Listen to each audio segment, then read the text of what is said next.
I mean, is there anybody out there, or they just sort of give you a warning? I didn't see anybody, but I think it's getting towards the Adelaide border. Oh, right, okay. That's why. Yeah, that's right, yeah. And also Broken Hill to Mildura. Yeah. Yeah. Yeah, I came this way about 2.5 weeks ago, and I was going to go back around the bottom end. Right. And with all the floods there, Griffith and all that, and coming through Wagga, there's stuff that I don't want to fall. That road between Broken Hill and like the Silver Highway down to Mildura would be pretty right, wouldn't it? Yeah, that's all right at the moment. Yeah. And that'd be a made road, wouldn't it? Yeah.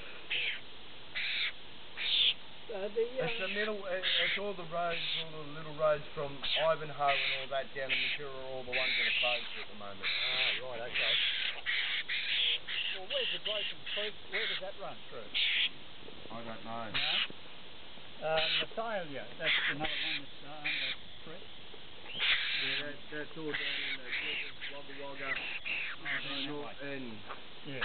We should. The middle part of between Mildura and Swan Hill up from top of the Riverina. In the Riverina, yeah. I've been up in Ken down there in Silverton. That was nice. Whereabouts, sorry? Silverton? Oh, that's right, yeah. Is that where So Hart is? Or is he at White He's in Creek? Broken Hill. Yeah, he's in Broken Hill. Oh, right, okay. So, did you go to White Creek? No, I didn't. No. When I come through, all the water was still Round there. I mean, I couldn't even get a bit further into